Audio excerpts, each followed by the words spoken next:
Spreading all around my room, my world's so bright, it's hard to breathe, but that's alright. Hush.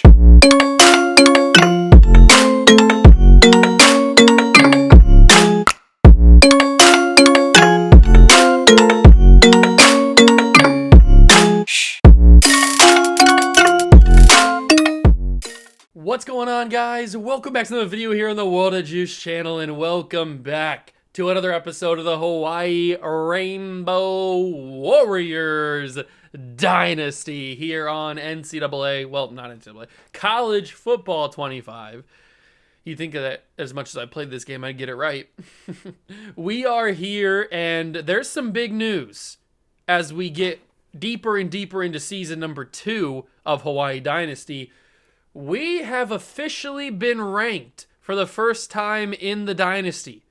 We went all of last year not being ranked, and now we've went all of this second season being ranked up until this point. We currently sit at 5-1, and we have been ranked for the first time in the Dynasty, so I can't believe it. We're finally starting to make some really impactful progress into this team. But we've got a rivalry game on the schedule today. It is for the Golden Pineapple. I don't know what it's actually called, but I'm going to call it the Golden Pineapple. We're taking on UNLV in game 1 of the doubleheader today. We've got Boise State in the second game. Luckily for us, Ashton Jeanty is no longer a Boise State Bronco. He's in the NFL now, so we don't have to play against him, which is very useful. But I think we do have to go on the road to Boise, which is going to be a little bit tough on that blue field, but we should be able to handle it because we're a very good football team, but we got to keep proving it as we get into this episode. If you're going to enjoy, hit that like button, subscribe to the channel, join the Juice Club, and let's go take that Golden Pineapple back again. I think we got it last year. Let's go get it again.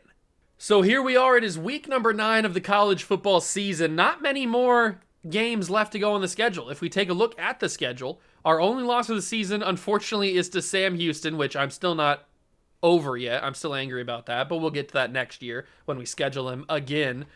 But we then went on to beat Stanford, we beat Temple, we beat Utah State and Colorado State in the last episode, and then today we've got UNLV and Boise State, 2 road games, and then next episode we got Wyoming, who's having a god-awful season this year. The team that we played in the Mountain West Championship last year is not going to be in the Mountain West Championship this year, that's for sure. So we'll play them and San Diego State in the next episode of that. So we've got 2 more episodes basically after this one in the regular season. We've got a lot of rivalry games coming up. We got San Jose State, then Fresno State. That's going to be a big rivalry episode. Both those games are big rivalries. But then we've got Wyoming and San Diego State in the middle of that. But today's episode will be UNLV and Boise State. Big time games. Hopefully we can get that job done. In the last season, we finished 10-4 and won the LA Bowl. We didn't win the Mountain West Championship. Hopefully we can do that this year for the first time. But this is the second year of the contract. Remember, we signed a 3-year contract, so we will go into next year, hopefully, with a conference championship and a big-time bowl game. But now that we're ranked, if I can go to the top 25, now that we're ranked, we might be able to sneak our way into the college football playoff if we keep winning football games, because we were not ranked last week, and now we jump into the top 25, so that's going to be huge. If we can keep winning football games, we should be able to climb the ladder, get up here, further and further, maybe even the number 1 team in the nation. I don't know. It's all possible with this Hawaii football team. The only question is, will our quarterback situation allow us to go as far as we want to go?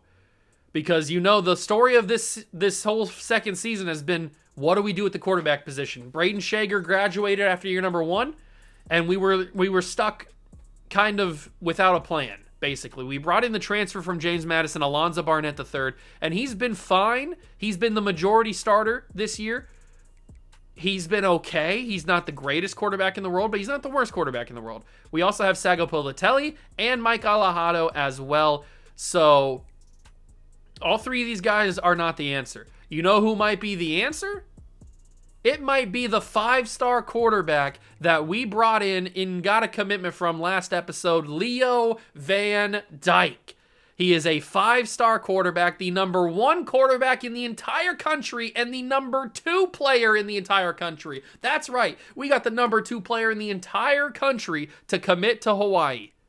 He's a great player. He's 6'5", with 92 throw power. His short accuracy is really, really good, which is good for me because I like to dump it off to the underneath stuff a lot. He's got 87 break sack. His medium accuracy is pretty good. We don't know what his deep accuracy is. It's not showing me it here. I'm assuming with 92 throw power, it's going to be pretty decent. But he's also got 93 acceleration, 89 speed. I think he would be the fastest quarterback on the team because Mike Alejado, I think, has 88 speed. So Leo Van Dyke, the 5-star, is going to come in and be an instant, maybe even the instant starter. I don't know. Then we've got Steven Abbott, who's also a quarterback, and in fairness, is maybe a little bit better than Leo Van Dyke. He's got the same throw power, the same short accuracy, better medium accuracy. His throw on the run, I don't think, is as good. Yeah, throw on the run is 83, 78. Okay, so Leo Van Dyke has him on the throw on the run.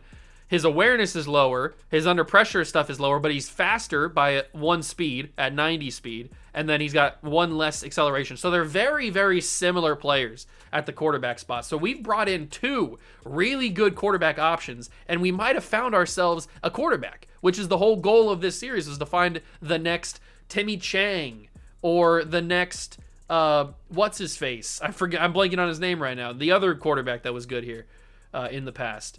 And then we've got this guy, Matthew Bliss, who is 6'2" with 90 jumping, but 97 speed.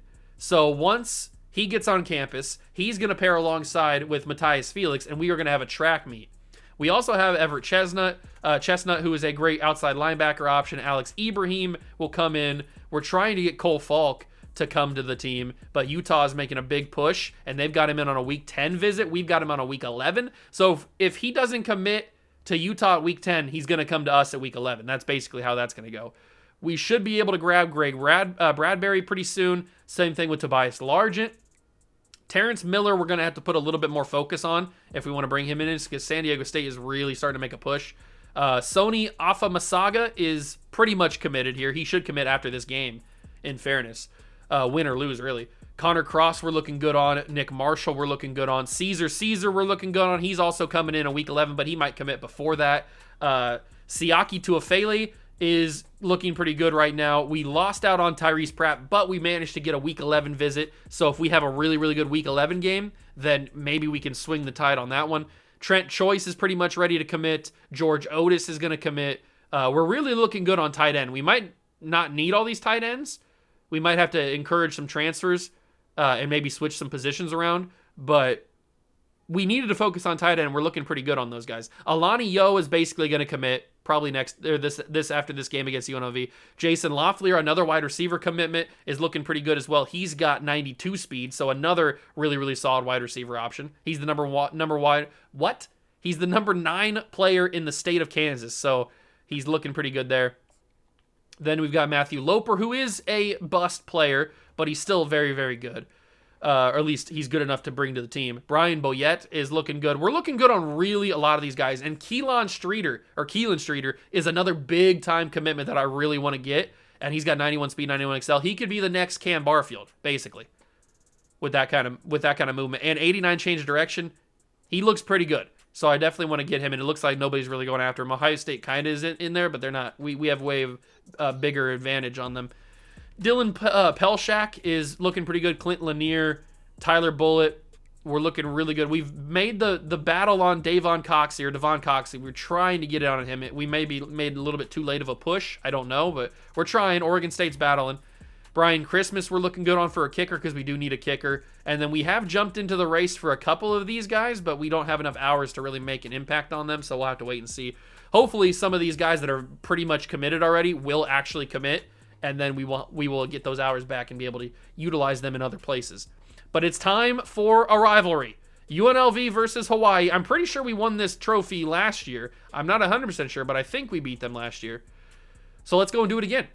It is time for UNLV versus Hawaii, a big-time rivalry game for that Golden Pineapple. And we are here in Vegas in the Raiders Stadium, in Allegiant Stadium, the Death Star.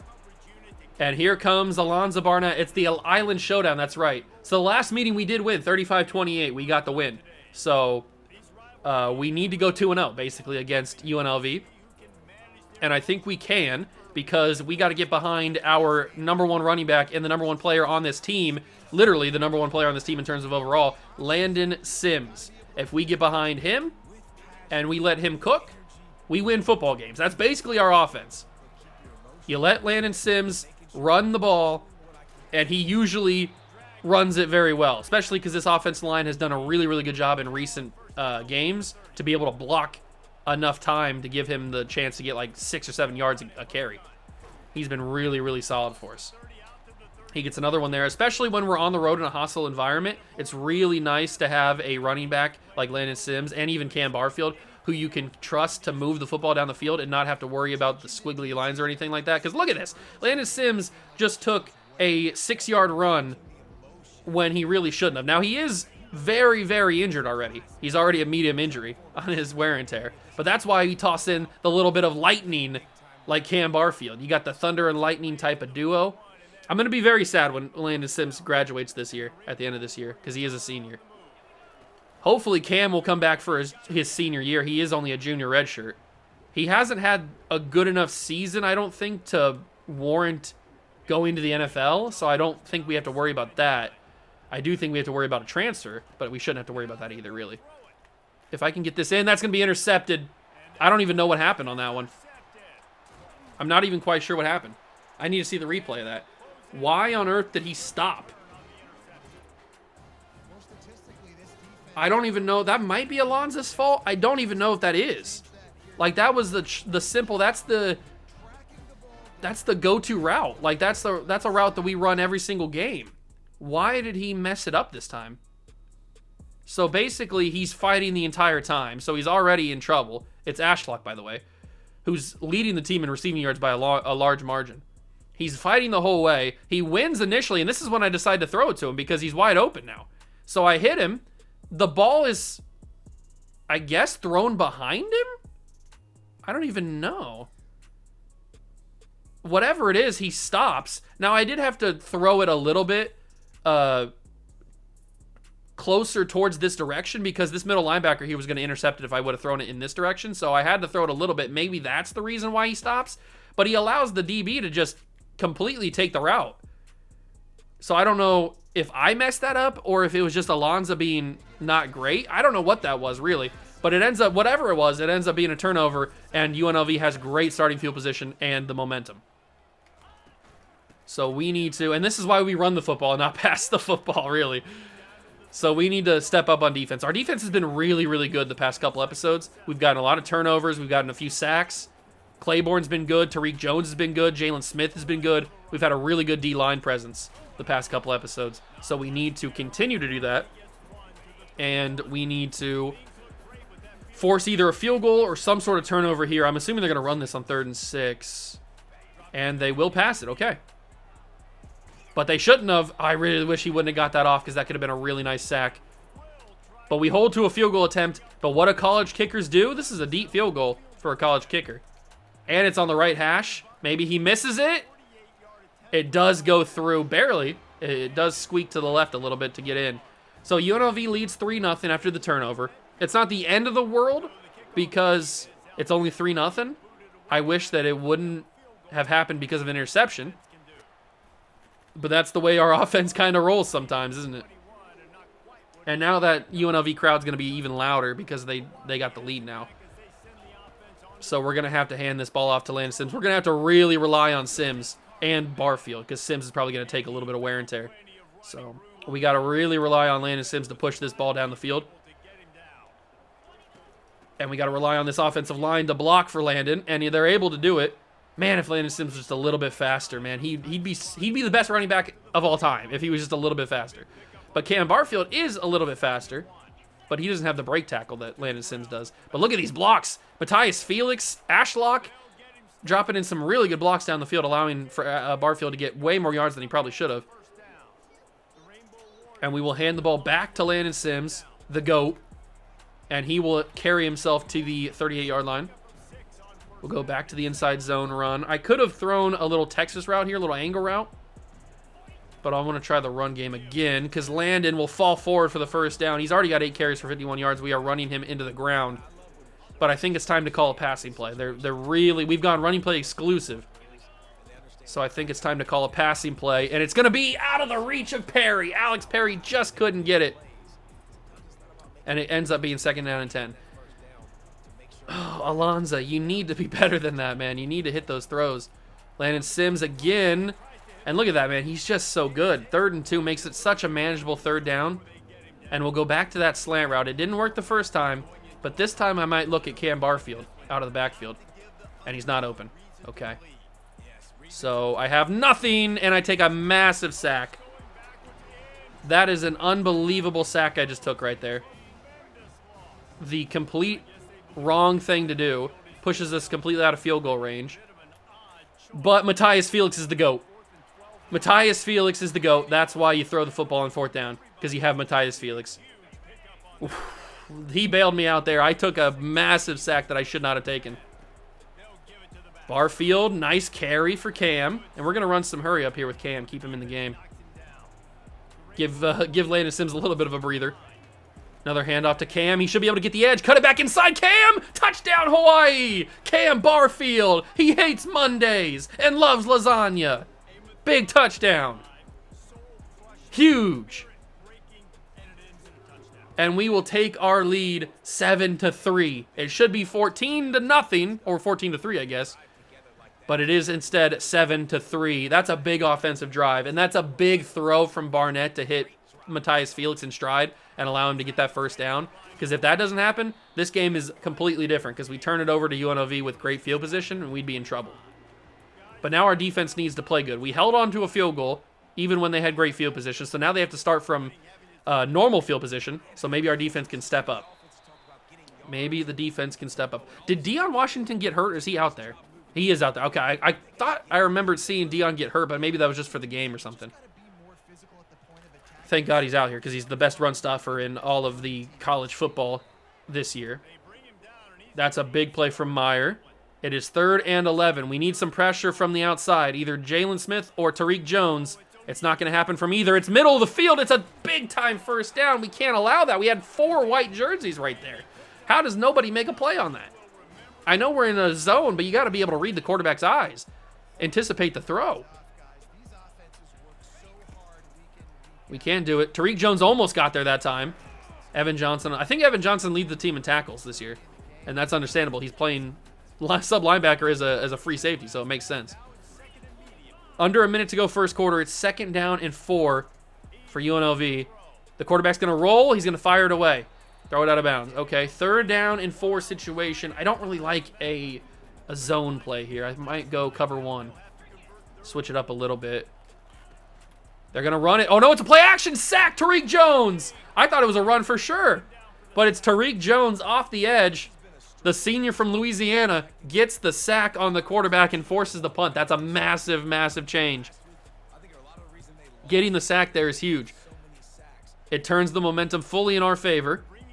Devon Austin. Oh, get there. Can't do anything. That's okay. 22-yard line's where we'll start. And we go right back to what's working. The run game.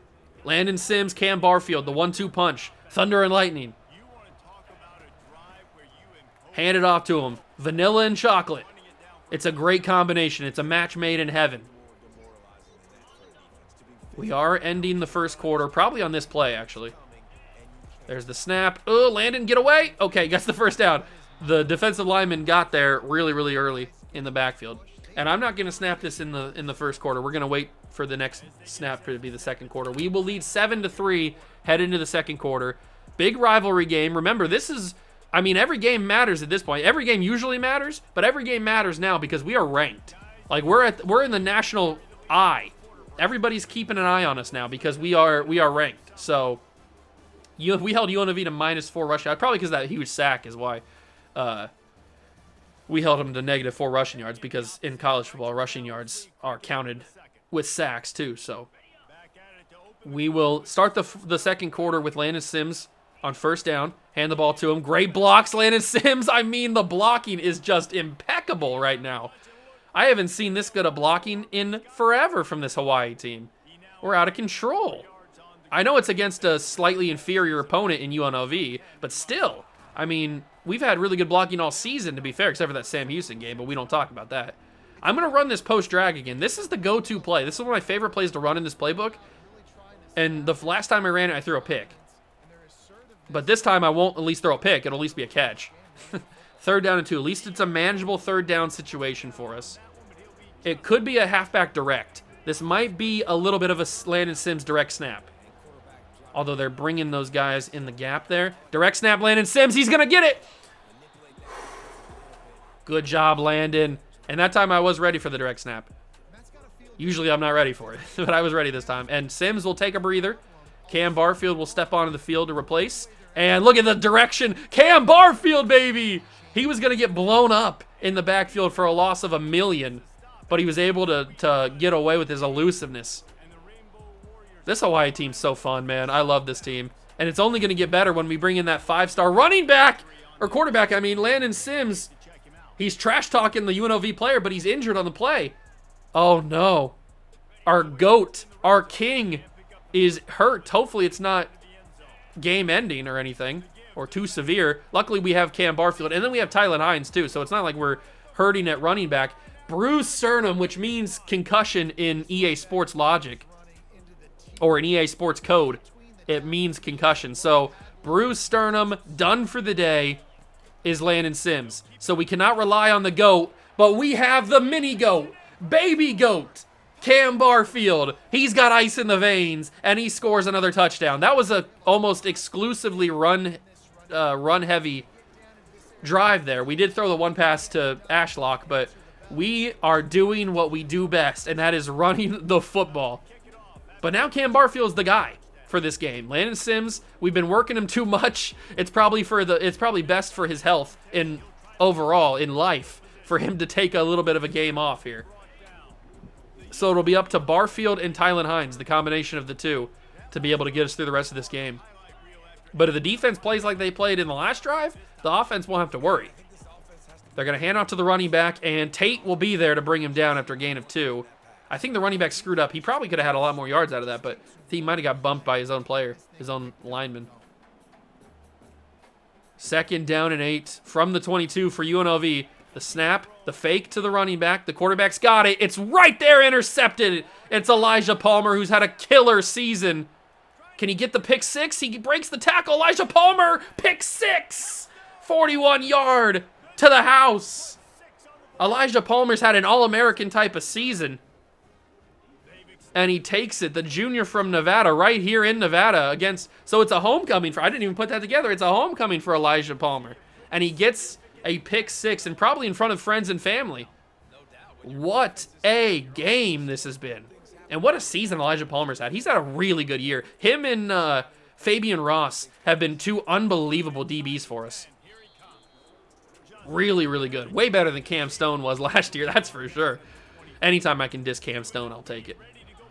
1st down and 10 from the 24. It's 21-3. They hand it off to the running back. He'll get brought down. Okay, he will get brought down at the 30. Kind of broken a tackle there. Jaden Thomas, didn't he like go crazy on us last season? I feel like I remember that name because I was saying it so much. Little play action. Quarterback still got it. He throws it away. I wish it would turn me into the guy that actually has a chance at the sacking the quarterback because I could have gotten a sack there. We're still going to use Claiborne because he had kind of like a Mickey Mouse game a couple games ago where he got like 2 sacks. Oh, it's wide open. Nobody's even tracking him. I don't know what's going on there. That's a good play from Smith to bring him down, but that was unfortunate that he was like wide open across the middle. From the 48-yard line, fresh set of downs for UNLV. They motion a receiver from left to right, and it'll be a handoff to the running back, Thomas, and he'll get brought down immediately by Tate after a gain of 2. And they don't run any more hurry-up, so they'll let us substitute some guys in. We bring in Kidd. That's nice. I like seeing Kidd out there. And Kidd might make a sack here. No, it's going to be somehow caught by the tight end who gets away from the tackle. Well, that's annoying. I thought it was going to be a sack in the first place, and then I thought it was going to be incomplete because I didn't think he had enough arm on that ball, but it got there. It most certainly got there. 1st and 10 from the 20. UNLV's having a really good drive here. They give it back to Thomas, and Thomas will break off of Deion Washington, but not get many more yards after that. 2nd down and 5. I don't like that this UNLV offense has been really cooking right now. I don't like it at all. Oh, it's a quarterback keeper. Instantly brought down by Tariq Jones. Don't even think he gained a yard on that. The read option was not the right decision there, or at least not for him to keep it. I don't even think this quarterback's that fast. He's got it here. Claiborne got there. It's a little bit, no, let me intercept it. Why'd you knock it down?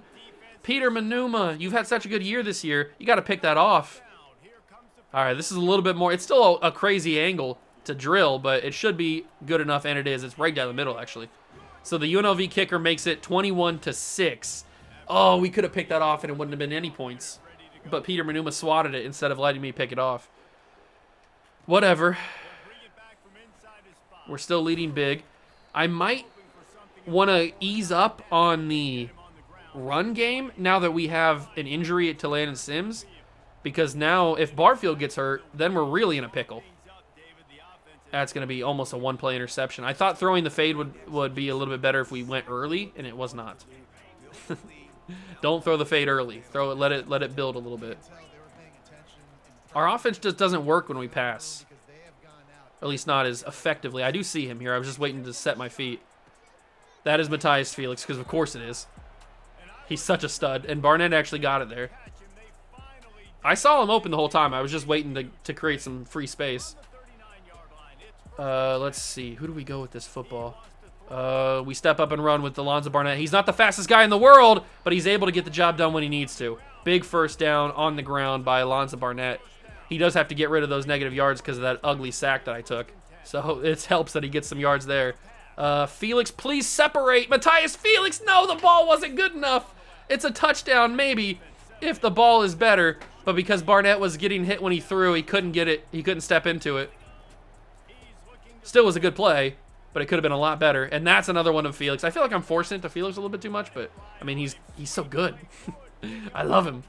I love him so much. We're going to call a halfback screen here. Barfield's really electric with the screens because he's fast. If I can just get it out to him, but he got stuck. God, I hate this freaking company. How do those screens not ever work?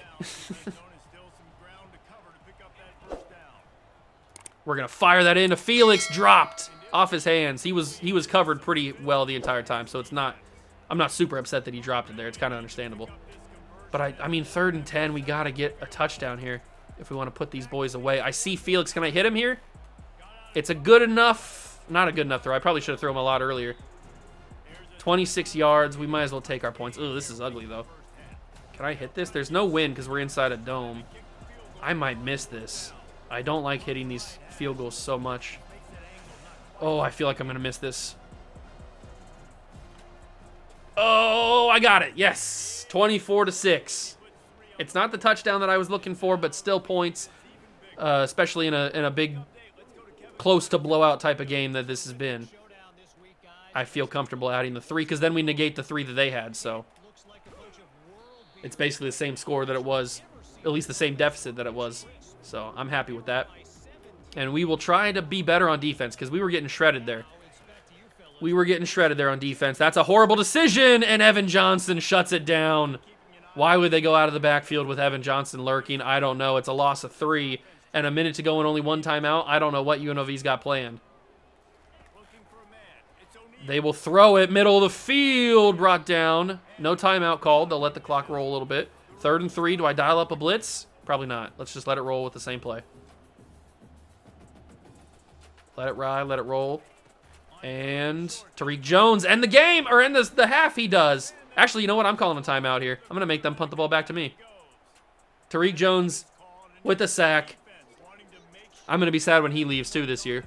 We're going to be losing a lot of defensive linemen that I like. But that's why we're recruiting pretty heavily on the defensive line, and we've already got some big-time commitments there. Austin will give us great field position for these final 30 seconds. Really, really great field position. We'll flip this to the other side, and we will look for probably either Felix or Senecal here, depending on who gets open and has much space. It's probably got to be Felix. Not a great ball, but Felix catches it. 2nd and 5, 25 seconds. Works for me. We'll go with the high-low cross. I'm looking at Felix again. Felix is going to have, oh, bad throw, or at least bad decision.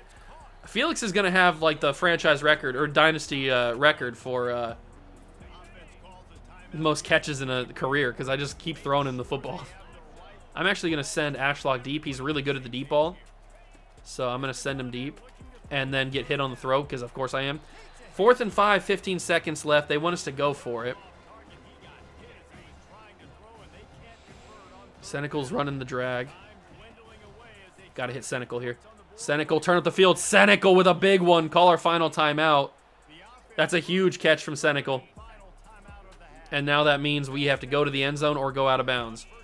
Or get a first down, I guess. To the sidelines. It's going to be out of bounds. Okay, 6 seconds left. Can I throw another pass? They want me to kick the field goal. I probably agree with that. This is going to be pretty tough, though. But it is no win because, like I said, the last one, we are indoors. So I should be able to drill this as long as I get the meter correct. I think the arrow's lined up pretty well. Oh, I think I got it. I think I didn't get it. No! It would have had the leg, too. But it just hurled too much to the left. Schoonmaker hooks it. Did I hook it too much? I thought the arrow was pointing pretty well. I guess not, obviously. Because it was instantly to the left. Oh, I don't know what it is about College Football 25, but I am just not good at kicking field goals in this game. That's a 2-on-1 type of scenario. Oh my God, it almost got caught off the deflection. That would have been the craziest thing ever. We go into the half up 24-6. We haven't really ever felt like we're in danger, but we did lose Landon Sims.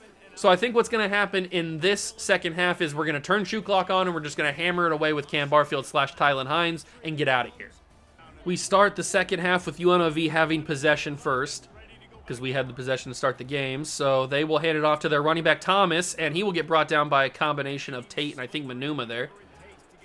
That'll work. But it is a little bit too many yards on first down. Second down and 3 now. They changed the play. Running back from right to left. And it's a quick throw. Caught. Broken tackle. Big time play. They went instant throw on that one. Maybe it was a little RPO action there. They went instant throw. And it worked out for him because that was a huge play. And a broken tackle, too, to get extra yards. And it's read option. Running back going nowhere. And a combination of Tariq Jones and Tyreek Tate are able to wrap him up for a huge loss of 7 on that play. Oh, he got out of that. No. That was supposed to be a loss. He spun out of it. He got all those yards back. He wasn't supposed to get out of that. He was supposed to be brought down immediately. That's annoying. Okay, first down and 10. UNLV's running back. I can remember. I think he did gash us pretty well last season because he's doing it again this year. I'm going to be glad when he graduates. Hand it off to the other running back this time, and he's going nowhere. He gets shut down immediately. Second down and 11. I'm going to keep using Jalen Smith here. That's an RPO. It's the wide receiver. He's going to get away. Oh, UNLV came out to play in this second half. They are cooking us. We are getting flambéed by UNLV. From the 25, first down. This RPO stuff is going crazy. Tyreek Tate almost picked it. Oh, that would have been amazing, Tyreek. I know you don't have the best hands. That's why you're playing middle linebacker, but still, that would have been amazing if he would have had that. Oh, it's... Whoa! Little flip. Little strategery here. The trickery is out of control. I was not expecting the double reverse, and it worked to get to 3rd and 4. That was crazy. I was not expecting a little flip from the other running back there. That's kind of crazy. 3rd down and 4 from the 19. It's a screen. Get out there. Good tackle. Good tackle from the transfer. That's a huge play. McCutcheon with an amazing tackle in open space. Stopping him from getting the first down, only allowing the field goal attempt, which is all we've allowed for UNLV. They've got 9 points on 3 field goals. Their sophomore from right here in Nevada, their kicker. But McCutcheon with a huge play there. Barfield, we know how electric he can be with the kick returns, but not on that one. I think he already has one this season, right? Maybe last episode. We will go turn the shoot clock on and go to the run game. I just feel more confident with this run game. The passing game, maybe next year I'll feel a little bit more confident with the passing game when we have an actual competent quarterback. But I just don't feel as confident with the passing game this year. I just feel so much more safe with this run game. It's just so good. Whether it is Landon Sims, whether it's Cam Barfield, or whether it's this man right here, Tylen Hines, I feel so much better. This offensive line's so good at run blocking. I feel so much better. Although they don't really feel like they want to run with Tylen Hines. My controller's shaking like crazy. I don't know if you can hear that. Probably not. But the stadium pulse is vibrating this controller. And that was a really poor run call by me. It's kind of annoying. 3rd down and 9. We've taken a lot of the third quarter away, but I don't know if Barnett can make a throw here, can he? I'm not going to have time. And did I pause it? Perry catches it. I must accidentally hit pause on accident. I must accidentally hit pause on accident. I must have accidentally hit pause and didn't realize it. But we're going to go for this. 4th and 4. I know it's probably not the right idea. I'm rolling the wrong direction, too. Oh, oh! Bailed! Bailed! Yes! Trey Fulton, the slot corner, gets a pass interference call and bails us the F out. Thank you very much, Mr. Nevada corner, because that was not the play that I wanted to call and not the direction I wanted to roll out to. It's just what happened, kind of. Sometimes that just happens. I have a game plan in mind and I completely do the wrong thing. Anyway, Cam Barfield, great run, and that'll take us to the end of the third quarter. 24-9, we feel pretty comfortable. We feel pretty comfortable in this game. Not really worried too much about anything. 24-9 is a nice little lead, especially in the fourth quarter, and especially when we still have the ball. So we can take even more time off in the fourth quarter, and now we should be moving up even further. I would say maybe we go up to 21 or 20 in these rankings, depending on if anybody else loses. But we should be able to get closer and closer. Just climb that ladder, even if it's slow. Just climb that ladder. And eventually, if we win enough games, we could be dancing in the tournament. That's a great blocking and great run from Cam Barfield, man. I say it every episode, but I mean, these running backs are so good. And the offensive line is just really, really well put together in terms of blocking the run. Although that one, maybe I missed a hole there. I don't know. I might have screwed that up myself. I don't know. But it works out to take more time off the clock. So it's always part of the plan. And I kind of screwed that one up, but I made it work. Tylan Hines, 3rd and inches. I thought he got the first down out of that. Maybe should have. We'll go with the 590 Nebraska. I don't think I've ever called this play. Or maybe I haven't, I just forgot. But it feels like a Matthias Felix catch, and it is, because of course it is. Why would it not be a Matthias Felix? Everything is a Matthias Felix. He's got 7 catches today. He's just so good. I love him. And that's going to be the same thing with Matthew Bliss next year, too. And Barfield will put his 3rd touchdown in the game. This one's over. This one is over. We are going to take the pineapple for the 2nd straight year.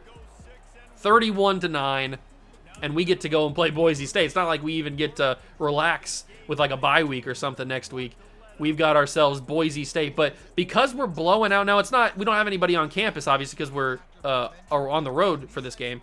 But because it's a big blowout, 31-9, depending on what UNLV does in this possession, we should be able to get 2 or 3 commitments after this game when we simulate. Because a lot of those guys that we were looking at were like really close. They were like one little sliver away from committing to the team, which should open up a bunch more hours for us to put on extra recruits to make our class even better, which is the whole idea.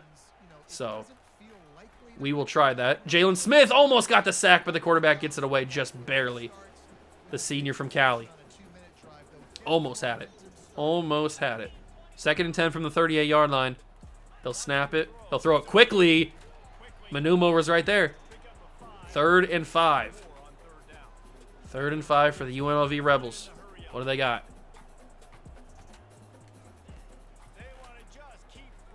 He throws it. Sideline caught. 1st down. We weren't playing as tight as we probably needed to be there. And it's a 1st down conversion, or 3rd down conversion for UNLV. Oh, James Smith kind of got pushed to the ground there. Bad throw, but still gets a nice gain out of it. Connor O'Neal, 151 and 1 interception for him, is the quarterback for UNLV. 2nd and 3 from the 39-yard line. They have entered our territory here. Quick throw, and I got blocked with Evan Johnson. That's kind of annoying. I was going to make a big hit on him. Okay, they're kind of dicing us up here. We got to be a little bit more tight. Tighten it up, boys. I'm going to go over to the other side here with Tariq Jones. Try to get some pressure on the quarterback here. And can't do it. Corner end zone. Intercepted. Got a feet in. It's Meyer. He got both feet in, I think. Meyer picks it off corner end zone, and the quarterback makes another mistake. Makana Meyer, the sophomore from right here in Hawaii, or not right here, we're in Nevada, but from our own state, makes a big pick. He's had a pretty big season. I think he's had 2 or 3 other interceptions this year. Pretty awesome. But that's huge because that pretty much ends UNLV's game. Because I'm assuming as long as we can get a first down here, we should be able to end this drive and end the game. So we will go to the 2-minute warning. They want us to run it again. I wouldn't think that UNLV would call timeouts here. That would feel kind of weird. They're down 31-9. Why would they call timeouts? But I guess you never know. Although I don't have anybody open. Pick. Yes. Yep. That's an interception. That's annoying. That's not Barnett's fault at all. That's not Alonzo Barnett's fault at all. It's because I didn't know where to go with the football and I just pressed a button. That's really what it boils down to on that play. So unfortunately, we don't end up running the time down, and we have to give UNLV the ball back with a chance to score and make it not 31-9 anymore. General Booty, I think, leads the league or leads the country in yards, which is awesome. I love General Booty. This is annoying. Pick it off. Yes! It's an interception. It's Sherrills who got the pick. I don't even know how that ball got to him. I need to see that again. Instant replay. We're going to film study here. How did this ball get picked off? I was just kind of hoping it was. So how does this ball get picked off? It looks like he's wide open.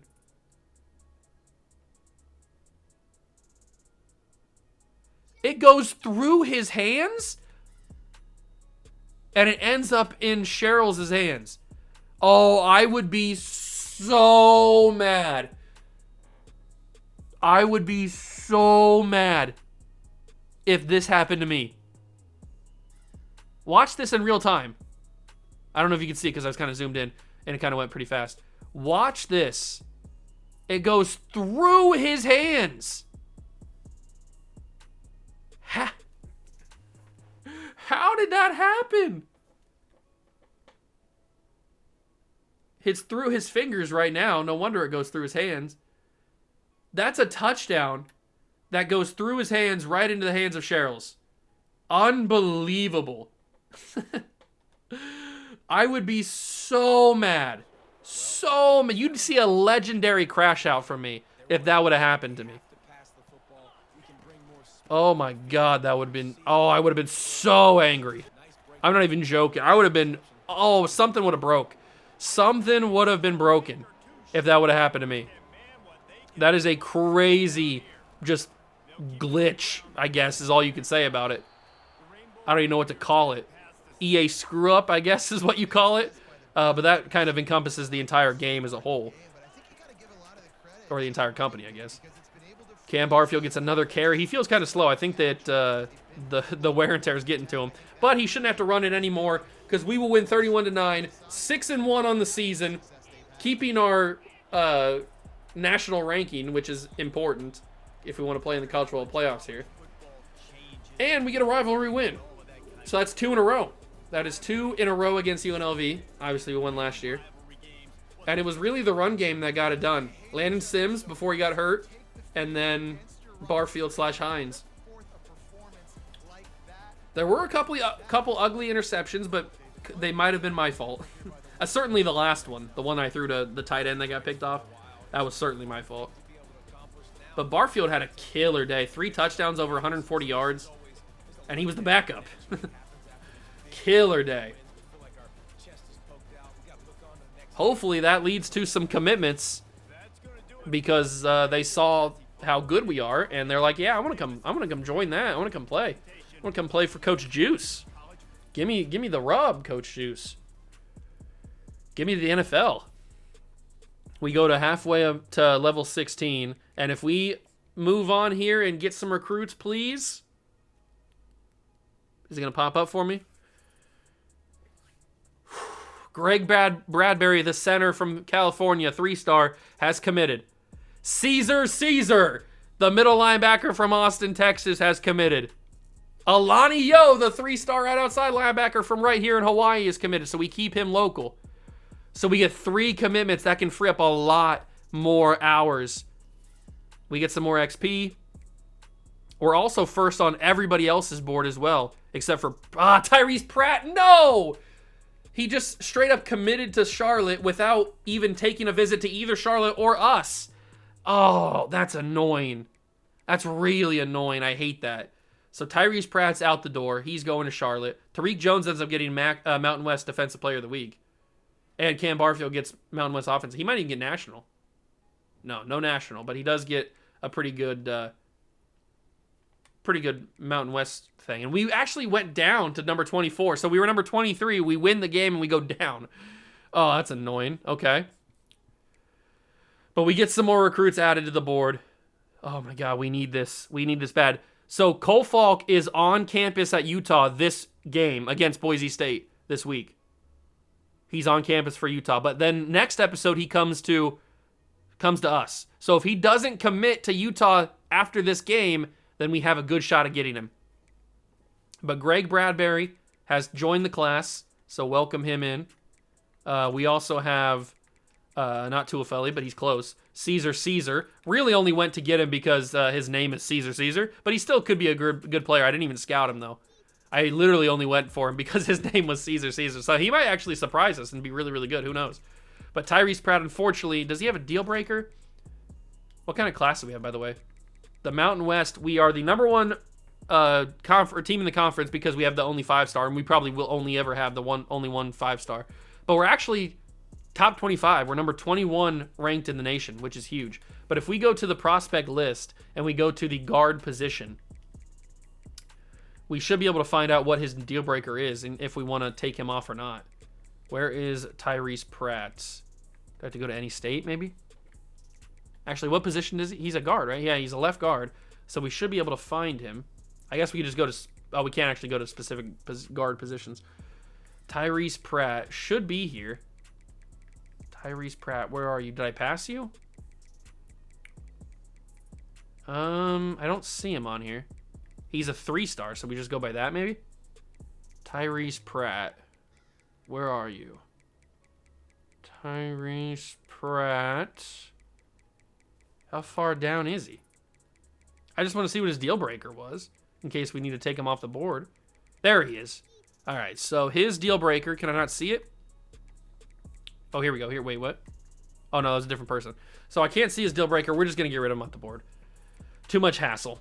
So let's remove Tyrese Pratt from the board, and we will also move up Alani Yo. We're looking pretty good. We've got a decent class right now. I think we got, like, what, 7 commitments so far?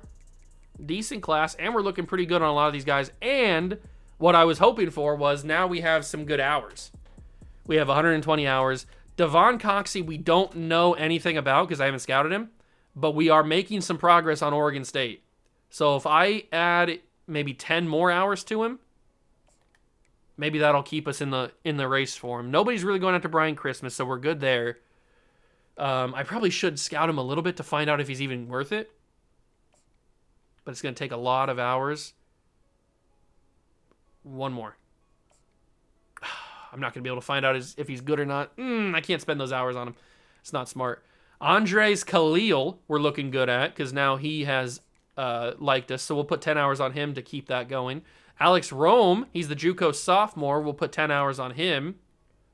Diego Vanderoos, athletic running back. We'll put 10 hours on him. Ooh, Zach Klaus is pretty much committed already, too. So we'll put 10 hours on him. Can we get on Nate Countess? We might be able to. We'll offer him a scholarship. I don't think I had enough hours to offer him a scholarship in the first place. So we'll offer these guys scholarships. We'll put 10 hours on each of them. Just so we can kind of see if we can get in the race for those guys. But now we have 10 hours left, so we need to put 10 hours on somebody else. Or we just finish up scouting, or get closer on scouting. I think we'll just get closer on scouting him. So he's got 68 kick accuracy. He's not the greatest kicker in the world, but his kick power is closer to elite. We'll keep an eye on Brian Christmas. I don't know. But we got some big-time commitments. We now have, I think, 7 players in the class, right? That's what it was? Oh, 8 players. 8 players in the class, 1 5-star and 7 3-stars. It's pretty solid. We don't have any 4-stars, and we probably won't get any 4-stars unless I throw in some 4-stars. Maybe I throw some 4-stars that haven't committed anywhere yet. I mean, there's a quarterback that hasn't committed anywhere, but I don't need a quarterback. We already got the number 2 player in the country. Is there anybody that's open? If we just go straight up to 4 stars, maybe we add somebody? I don't know. Nah, it's probably not worth it. Probably not worth it. That's okay, though. We got a big game against Boise State, though. Massive, massive game. So let's go and beat Boise State on their blue field. It is game time against Boise State, and you know I had to drop the alternate unis for Boise State. I am not coming to Boise to play on this blue field and have them wear blue uniforms. You can forget that. So I had to make them drop some alternate unis. I was going to go with the orange, but then I was like, you know what? The black looks a little bit better. So we go with the black for Boise State. And thank baby Jesus that Landon Sims was only out for that game against UNLV, that little portion, because he is now back and better than ever, although he's not going to be feeling pretty good after that hit. He's already at medium risk of injury after one singular pass. He did take a massive hit. That was really unnecessary. I shouldn't have thrown that to him.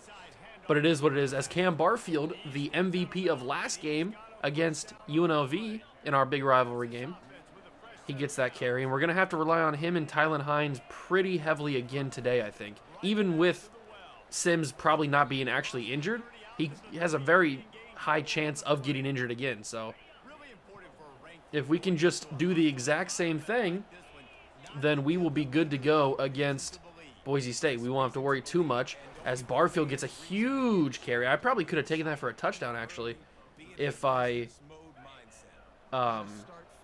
didn't get blocked by Matthias Felix there.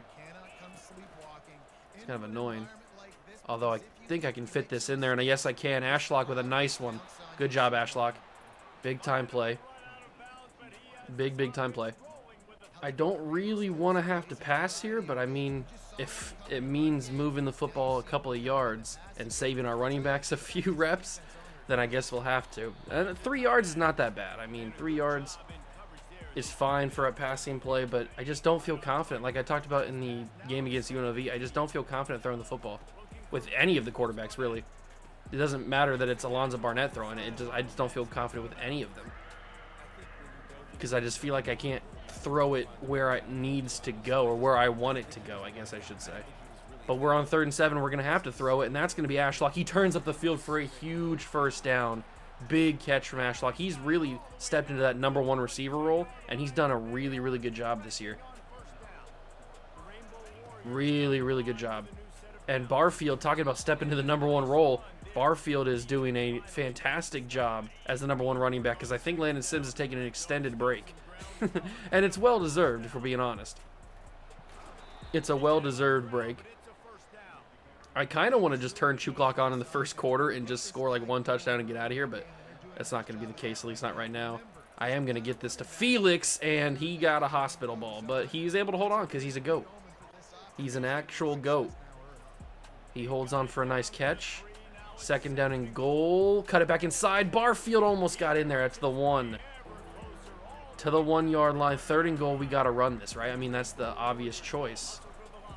We've been running the ball all episode, and Barfield will punch it in. He's got, what, 4 touchdowns now in the doubleheader? Because he had 3 against UNLV, and now he has 1 against Boise. That's a big one. Remember, they're also 5-2. They're a very good football team. But, like I mentioned earlier, they do not have Ashton Genty anymore. He is in the NFL, or wherever he's at now, I'm assuming the NFL. And he is no longer on this football team. He leaves after year 1, apparently. Which is good for us, because we don't have to play him. So we'll see with this Boise offense. This is the first time I've actually ever played Boise, I think. I don't think I've played Boise. At least I don't think I've played them in their own place, if I have. Because we didn't play them last year. They weren't on the schedule last year. So I don't think this is the... I think this might be the first time I've played them. Oh, it's an under... That's a really missed tackle right there. I should not have missed that one as bad as I did. But I did. It's okay. 2nd and 2 from the 30. Can we get some pressure on the quarterback? I'd love pressure on the quarterback. They do get the run in the 1st down. I'd love pressure on the quarterback. We sacked... How many times did we sack the UNLV quarterback? Was it once or twice? I can't remember exactly. I know we got at least 1. I can't remember exactly. 2nd and 9 after a disappointing 1-yard handoff. This has got to be a pass, right? 2nd down and 9 from the 33. They haven't passed the ball at all this drive. But it'll be another handoff. And he'll get the first down because apparently, because he was stuck in animation, he's not going to get the low tackle, the cut stick, apparently. I don't know why that didn't work, but it didn't work. So, unfortunate. But that should be a sack right there. It's got to be, and it is. That's a big sack on the quarterback right there. Peapa, I don't know how to say his name. We've struggled with this for 2 seasons now. But he's having a really, really big second year. With Deion Washington kind of taking a step back, he's having a really, really big year, especially in the passing game. Washington's more of the run stuffer. He's more of the pass rusher type of D tackle. At least that's the role he's taken over this season. And he might get another one right here. I'm not going to turn into him in case something bad happens. It'll be a forced throwaway on the pressure, and we will turn the Boise State Broncos over. That's a huge start to the game, ladies and gentlemen. That's a huge, huge start to the game. And I keep asking the question, why wasn't this how we played against Sam Houston? Why does Sam Houston play us like prime Alabama with Derrick Henry? It's unbelievable the difference in quality between the games against Sam Houston and the games against almost everybody else, except for Wyoming in the championship game last year. That was kind of annoying. And Landon Sims makes a rare appearance in this one. He got the first pass of the game, and he got hit hard, and he was out for the rest of that quarter, or the rest of that drive. But he's back for this one, and he's ready to run some Golden Broncos, not Golden Broncos, regular Broncos, over. Golden Broncos are from Northern Ohio, not from Boise. He's ready to run some regular Broncos over. 1st and 10, Sims, handoff. I mean, look at these corners are running back to the receivers. They don't know what's going on. They must not watch the film. They must not watch tape. You know we're going to be running this football with Landon Sims, and we might run Landon Sims right into the record books. We might give Landon Sims the most yards in Hawaii football history. You see that pancake block? Touchdown, Cam Barfield. We got to watch the tape on that one. Film study time. Did you see that pancake from the offensive lineman getting to the second level? We got to see this again. This was maybe the greatest block I've ever seen. I mean, first off, great change of direction by Barfield to cut that out to the other side because I was going to get blown up there. But look at 57. 57 creates this play, creates this touchdown. Now, Matthias Felix, got to give him credit too. He's blocking 2 guys right here. But 57 with that pancake block is the reason this touchdown opens up because Cam Barfield gets around him and then he drops another block there and Barfield's got an easy touchdown. I mean, that touchdown doesn't happen if 57 don't drop that pancake. And it's already a 2-touchdown lead over Boise. I thought this was going to be a tougher game. Now, we're still in the first quarter. Things could drastically change. We have seen that happen before, time and time again on this channel. So we don't want to get ahead of ourselves too quickly. But right out the gates, it looks like this could be a wash. But let's keep playing defense. Let's keep playing defense and not let them to dominate. And they will run the ball again.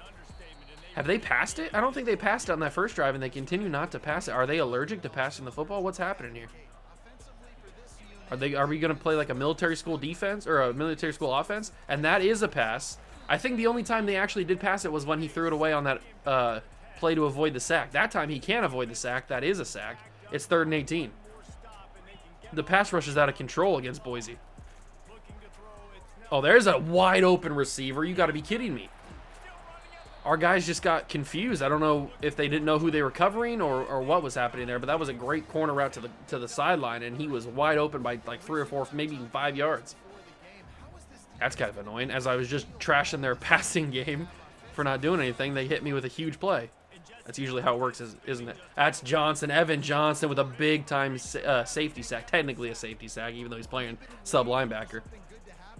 That's a big-time sack. That's our 3rd sack already on this Boise State team in the first quarter. We don't get those. We don't sack the quarterback that often.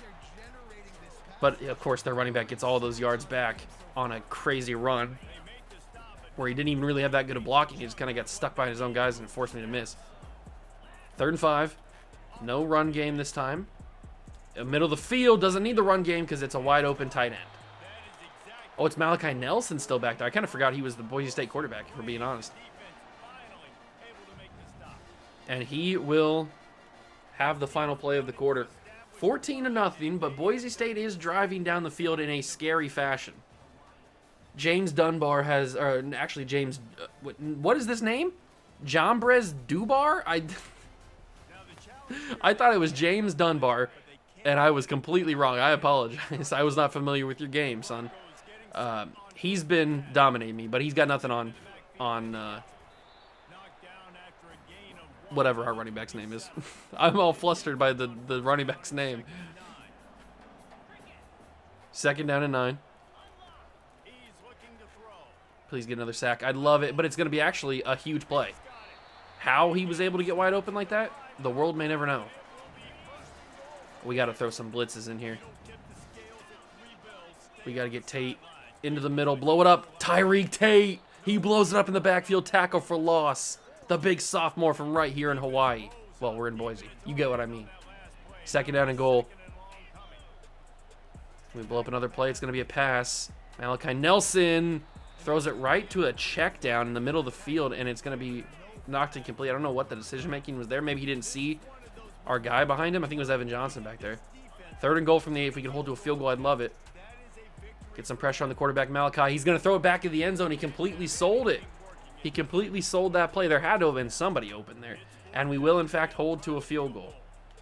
I don't hate it. I don't hate it one iota. Yeah, we probably shouldn't have let them even get into field goal range, but it was getting a little threatening there for them to score an actual touchdown. So holding into a field goal, I'm not super mad that we allowed 3 points there. As long as we can put up a touchdown here, and we might not even have to get on offense. Cam Barfield is the greatest Hawaii player of all time. I mean, there's nothing else to it. There is nothing else to it. He's got, what, 5 kick return touchdowns in 2 seasons? This man is the greatest to ever step onto a football field. I love him. I'm going to be so sad when he's a senior next year, because we're only going to get 1 more year of Cam Barfield highlights. He might be the greatest player I've ever had in any dynasty I've ever played. He's the best. He's got that mix of speed and power. He's got a little bit of power to him, too. He can run somebody over if he needs to. Now, he's no Landon Sims, but he can still run somebody over. It is 21-3. I was going to turn chew clock on and just hand the ball off to our running backs and chew away at the 2nd quarter, but I guess we're going to have to go back on defense here and let Boise State run some more offensive plays. As Tyreek Jones will get a sack. We are running the score up on these sacks. We are getting so much pressure. We are brutalizing this offensive line right now. That's got to be number 4, right? 3 or 4, I think. Something along those lines. We might get another one right here, and we will. It's Deion Washington. That's 5 sacks in a quarter and a half. Not even. A quarter in like 2 minutes of football. We have 5 sacks on Malachi Nelson. This offensive line's in shambles. They've never seen defensive pressure like this. And then he will just throw it away. 4th and 24. So we get a kick return touchdown and then force a 3 and out on Boise State on their next possession with back-to-back sacks and a throwaway. What a defensive play from the boys there. Now, Devon Austin doesn't have the electricity that Cam Barfield does, but he still gets a decent return. And we will do exactly that. We will put the shoe clock on, and we will hand this ball off to some of our GOATs, including Landon Sims, and just try to eat away at this 2nd quarter clock, because it's basically already over at this point. We don't need to score any more points. We can win 21-3, and I'll be totally fine with that. Just as long as we don't go down in the rankings after a win. I mean, we won that game against UNLV last game, and we went down from 23 to 24. So hopefully beating Boise State, which is actually like a name brand school, gets us the recognition that we need to go up in the rankings, not down in the rankings. Because if we go down anymore, we're going to be unranked. Hand this off to Sims. He's going to get caught from behind, unfortunately. I thought he might have had a chance to escape there, but he did not. That's okay, because that's the 2-minute warning. Look at that. We already ate 2 minutes of clock in this 2nd quarter. And I think we get the ball? Right? I don't remember, honestly. I know it just happened like a couple of real-life minutes ago, but I honestly don't remember who got the ball to start this game.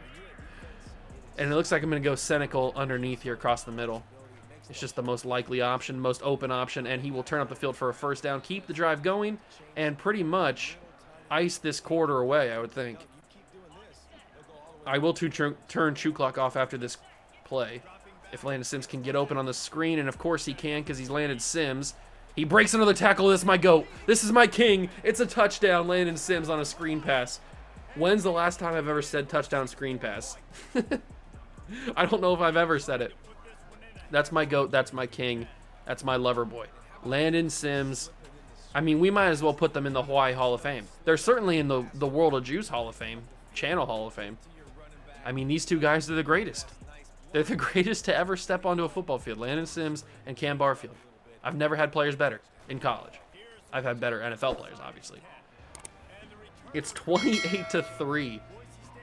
Nothing ever as bad happened when the score says 28-3, so let's see what happens here. Can we get more defensive pressure on this quarterback, Malachi Nelson, because he's in shambles right now.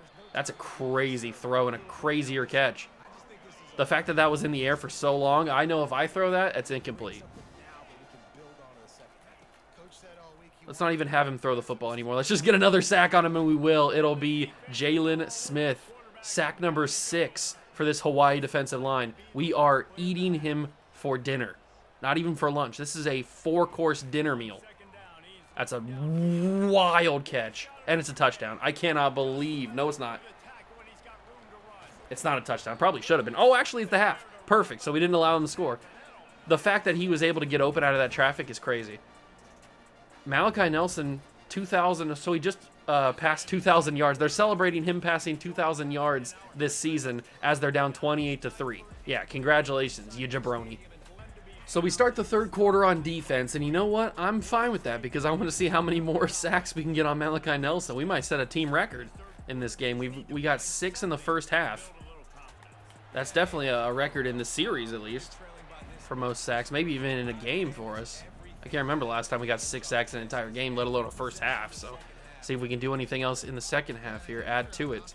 But we're going to have to stop the run game. This Dubar dude has been eating me alive anytime they give him the football. But they've been kind of pass heavy. I was clowning their pass or their play calling in the first quarter because they weren't passing it really. But then in the second quarter, they decided to pass it all the time, and then it went badly. And it's Fabian Ross, who's been on an All-American type of season. He's been killing teams, and he gets another pick right there, turning over Malachi Nelson. This is a bad showing from Boise State on all fronts. They have not looked good on offense. They have not looked good on defense. And that's coming from somebody who doesn't look good on offense or defense 9 times out of 10 that I play. Landon Sims again gets another first down, and I think the chew clock turned off for me. Yeah, we're just gonna keep the chew clock on here. Might as well. We don't need to be in here. I know it's a division or it's a conference game. We don't need to be in here longer than we have to be. I don't have a personal beef with Boise State. This isn't Sam Houston after all. I don't need to stomp on their throats. If we score, we score, but I'm just trying to get my guys out of here with a victory and nobody gets injured, basically, is what I'm thinking. So we already did the damage we needed to do. We don't need to get out here with anything crazy. So Ashlock holds on for a first down. Usually they drop those, actually. I thought that he was going to, but he catches it. He's been a big-time number 1 receiver for us. Big time. And we will hand this ball off. And the left guard just didn't want to block that time. Or maybe it was the center. I don't know. Whoever it was, he didn't want to block for Landon Sims. The GOAT. Oh, it was the center. And we have a very good run-blocking offensive line, as I was talking about in the UNLV game. So I don't know why he just decided that he just didn't want to block that play. I wonder if teams are going to realize that I like to run to the left side of the line more than the right side. Landon Sims gets that first down, keeps the drive going, allows us to run even more clock off this third quarter. We might even end the third quarter before we score here. Maybe that's the goal. We hand it off to Sims. He cuts it back inside. Landon Sims falls forward to the 2. We'll probably get one more play in the third quarter, depending on how much clock chews off. Yeah. I'm going to have to snap it, definitely. Look at the run. Look at the defensive line. I mean, what are you talking about? How are you expecting me to not run this football on you? I mean, that was easy. You basically were saying run the ball. What is this Boise State defense doing? They are getting shredded by our run game, just like UNLV did. It's 35-3. I can't believe that I was even a little bit worried about. I thought Boise State was going to be way better than this. I guess maybe they would have been last year if Ashton Genty was still around. I would have been definitely terrified of him. But I'm not scared of really anyway. I know their running back has done a little bit of damage to us, and it's kind of annoying, but I'm not scared of Malachi Felix whatsoever. He's getting sacked a bunch. He's throwing bad picks to the flat. I don't know what he's doing. He's throwing checkdowns that are kind of questionable, although that tight end did a good job of getting the first down out of it. And that'll be the end of the third quarter. I mean, we took a lot of that third quarter away. 35-3. The defense is coming to play. We're getting pressure on the quarterback. We're getting turnovers. We're still number 24 in the country, even though we're having a great season. Our best season so far. Even though we put up 10 wins last year. Technically 9 wins, but we count that bowl game as the 10th win. And we got backups in here. The auto subs must have kicked in. We got backups out here. That shows you the level of respect we're giving to Boise State. Because this Boise State team's still playing their starters. They got Malachi Nelson out here. They got all their starters out here. But we got freshmen and sophomores and youngsters out here as the backups getting some reps, which is much needed. We need to get backups the reps, especially on the road. In hostile situations, got to get these guys reps because they're going to be playing sometime. At least in theory they are. And last time we had a situation like this, Claiborne actually had a breakout game, and he had like 2 sacks. That's an interception. Easy. Evan Johnson, one of the guys that's not a backup, but he's probably, now he's the backup strong safety, and so now he's starting, I think, with the subs. Whatever it was. He's got an interception. That was a bad throw from Malachi Nelson right there. Absolute horrible throw. And look who's in the game. It's Malachi, or not Malachi. It's Mike Alejado. Oh, Cam Barfield, you goat. It's a one-play touchdown. You got to be kidding me. This guy's unreal. He's unreal. He's superhuman. I'm so happy that he's got one more year left. Unless we have it such a good year this year that he goes to the draft that he thinks he might be good enough to go to the draft. Oh my God, I didn't even think about that. I hope that he doesn't. I hope that he doesn't think he's good enough so he can come back here and play for us one more year because he's just so good. I know we got a couple of decent running backs that we're looking at in recruiting, but I mean, I don't want to lose Cam Barfield until we absolutely have to. Maybe even I can redshirt him. No, I can't because he's already a senior. He's already a junior redshirt. I was gonna say maybe I could redshirt him again so that I can have him for another year. Can I give him like a COVID opt out or a COVID year so he can come back for another year of football of eligibility? Some of these super seniors that are like 7-8 years in college, I want Cam Barfield to have that. Second down and 10. Malachi Nelson has had a horrible day today. Just an absolute abysmal performance from him. 200 yards, no touchdowns, 2 picks. He's been sacked 6 times. He's looked like horrible out. He's looked like Jet Sam Darnold, basically. He's out there seeing ghosts. Standing in the pocket. He's got plenty of time until he doesn't. Deion Washington closed it initially, and then I think Otis was actually in there to force that throwaway, and it'll be another punt for Boise State. This is getting ugly. 42-3. I totally did not think that we would come into Boise, Idaho, onto this blue field and just dominate the way we've dominated. Absolutely not. Is the shoe clock still on? Shoe clock is still on. I mean, we had a one-play touchdown last time. What do you want me to do about it? I'm not going to deny myself a one-play touchdown with the GOAT. Cam Barfield gets stopped there. He's got 11 carries for 153 yards. He's not even the starter. Landon Sims is the starter, and yet Cam Barfield, for the second week in a row, has dominated. Absolutely dominated. But those 2 runs didn't look too good, so we will have to throw it here initially. We've got the backup Bankston, who doesn't get a lot of reps on this football team, but he catches a nice Jamichael Bankston from Michigan. I think he's a transfer, actually. I think he's one of a transfer wide receivers we brought in the offseason.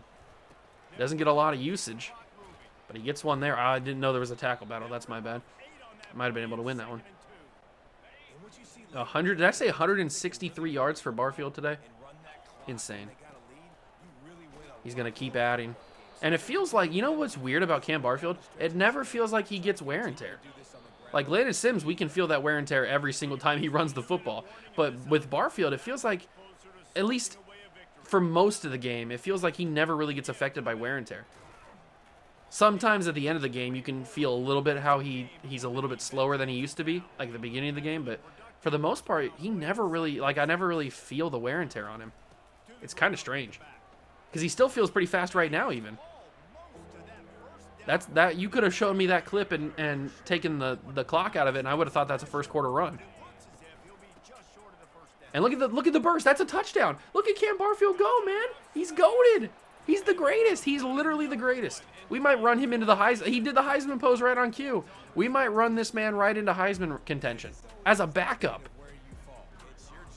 We got the best running back duo in the country.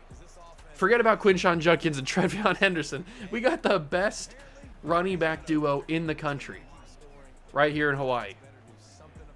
49 to, I didn't have to score that touchdown, but I did anyway, just to pad Barfield's stats, basically. 49-3. And we played the entire fourth quarter with backups. And I didn't throw the football once with Mike Alejado. I don't think I did, at least. Or, oh, I did once, because I threw it to Bankston. That's right. I threw it to Bankston. He's going to throw it again. Oh! I didn't have good positioning there. That's on me. I probably could have picked that off if I would have put the corner in a better spot there. 28 seconds left. Are they going to try to score? I mean, that was their best play in a long time. Nelson actually threw an accurate ball.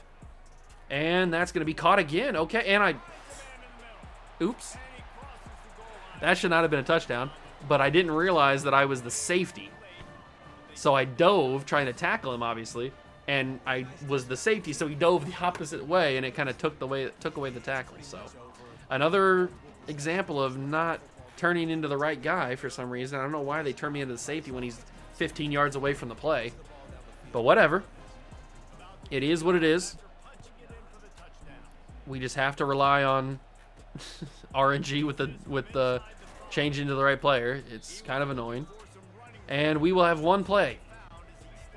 We will have one. I didn't miss a pass today. I know I wasn't like pushing the ball down the field crazy or anything, but usually I miss at least one or two.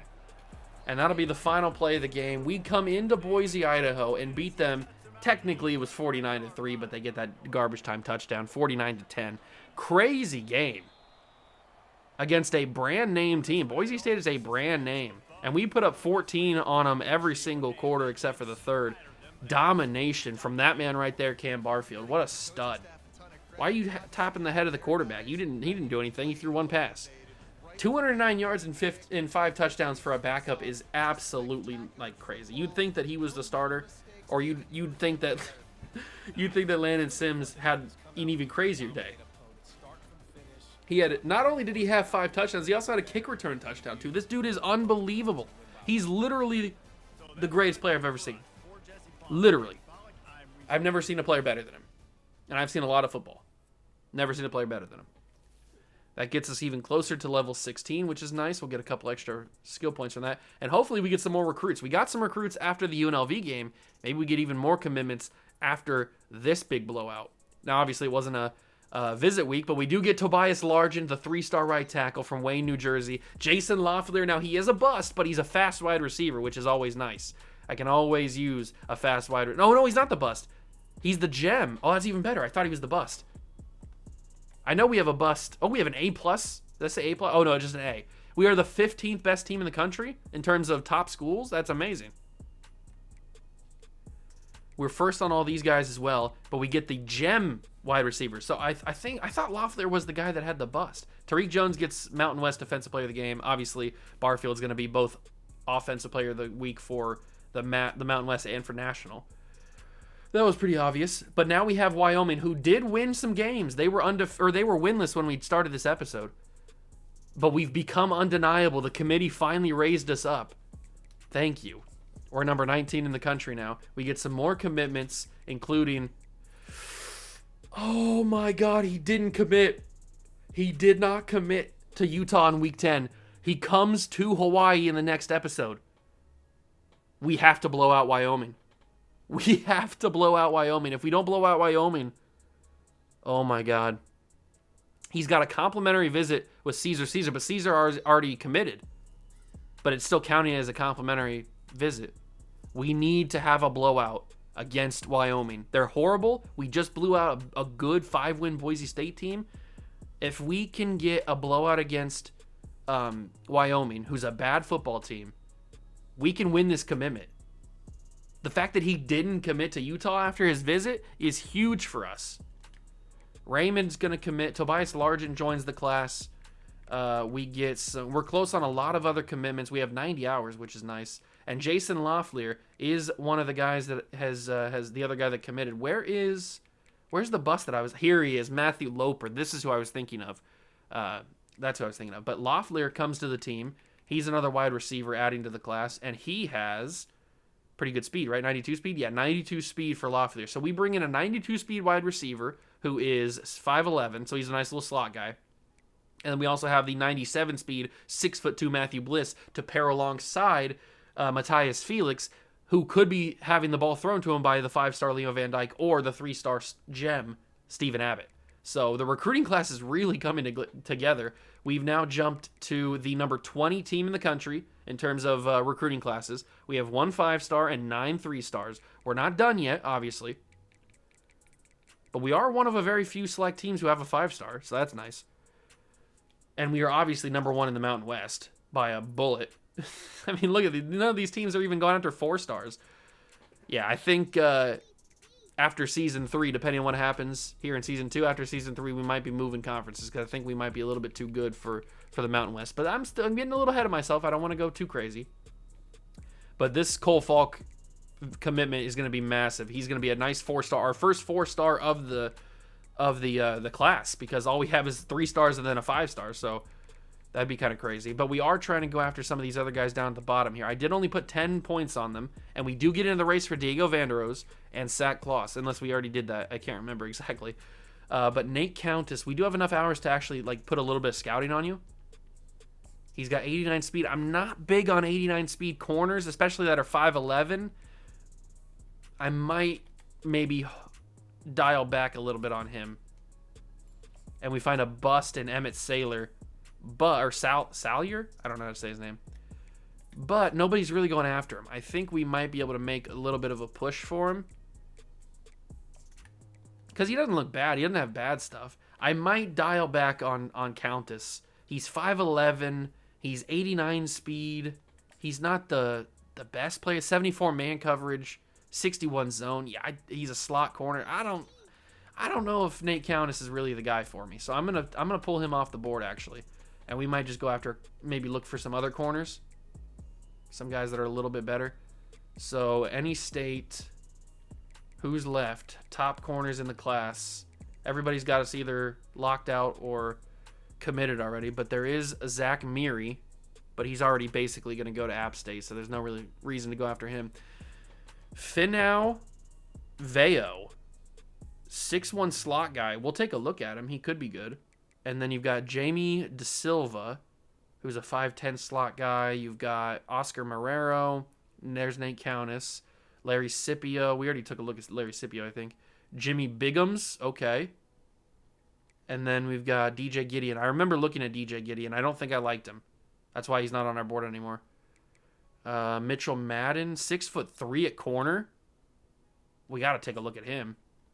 And we're already going after Pelshak, so we got to take a look at the 6'3" corner. That seems pretty obvious. So we're going to straight up just offer him a scholarship. We're going to offer both these guys scholarships, really. Rancho Cucamonga, that's where CJ Stroud's from. And I will use a little bit of time to scout him. 85 excel, 91 speed. That's all I need to see from Mitchell Madden. Mitchell Madden, baby. We're getting in the race for you. I'm not even going to scout Veo. I'm putting some hours in on him. We need to free up some more extra hours, actually. But we're looking good on him. Mitchell Madden, nobody else has offered him a scholarship. Maybe next episode we can simulate and see if he actually really likes that. Keelan Streeter is the running back that I was talking about. He might be the next in line after Cam Barfield, because he's got 91 speed. If we go over to the roster and take a look at Barfield's skills, Barfield's got 91 speed, but his thing is he's got 97 excel. That's why Barfield runs away from everybody. And Hines is right there with him, but he's a senior, so he's going to be gone. The rest of the running back room, I'm not too happy about, which is why if Streeter commits to our school, he's probably going to start next year for us. Oh, actually, no, Barfield's probably going to start for us, but he'd be the backup. He'd basically be the Cam Barfield. Because Landon Sims is gone, and so is Hines, and so is Vaughn. But we have Derek Boyd, who's not bad. Derek Boyd's fine. He's just not super fast. And then we have Streeter if he commits. So, but that's why Barfield's so good, is because he's got that 97 acceleration. Because when he gets to his 91 speed, he gets there so fast that he's just super quick. And we're making our quarterbacks look better than they are. That is for sure. We're making our quarterbacks look a lot better. We need to take a look. What is like some of the record books looking like? Are we getting close on anything? Let's go to Hawaii real quick. Hawaii, where are you? That's Georgia Tech. There we go. So Colt Brennan has the lead for, obviously, for passing yards in 2006. We're not going to get there this year. Maybe even ever. Who knows? 5,500 is crazy. Greg Solis has 1,800 receiving yards. I don't know if we're going to get there. We do have the season rushing yards with Landon Sims. That's pretty cool. Greg Solis also has receptions. That's going to be pretty tough to break. 58 touchdowns, also from Colt Brennan, is going to be pretty tough. Landon Sims also has rushing touchdowns. So Landon Sims has had a pretty good impact. Love to see it. Touchdowns, we could break that one. Sacks is going to be a little bit tough. Interceptions, I mean, 9 interceptions is not that unreasonable for Fabian Ross, right? He's already got 6, I think, right? Maybe something like that. If we go to defensive stuff and we go to the full, yeah, he's got 6 interceptions with that last one that he just got this game. So, I mean, he's only 3 away from tying. If they keep throwing his way, he might get one. Who knows? But that is going to do it for this episode. Next episode, we will have another doubleheader against Wyoming in a big rivalry game and a big visit week for that 4-star that we need to get. Luke Falk, I think is his name, whatever his name was. But we will play Wyoming and we will play San Diego State. So 2 big games, 2 big games again, but we're on a nice hot streak. We're on a really nice hot streak, and we are ranked number 19 in the country. So we're really, really having a good time. And I just want to take a peek at the Heisman Watch. Okay. I wanted to make sure we didn't run ourselves into the Heisman with Cam Barfield. I thought it might be a little crazy to think about, but I just wanted to throw that out there. CFP projections, we are not projected to be in the playoffs just yet, but if we keep winning football games and win our conference, we can certainly be there. But that is going to do it for the episode. Hope you guys enjoyed it. If you did, leave a like, subscribe to the channel, join the Juice Club. Thank you so much for stopping by and watching. I truly appreciate it. And I'll catch you guys in the next one. Peace.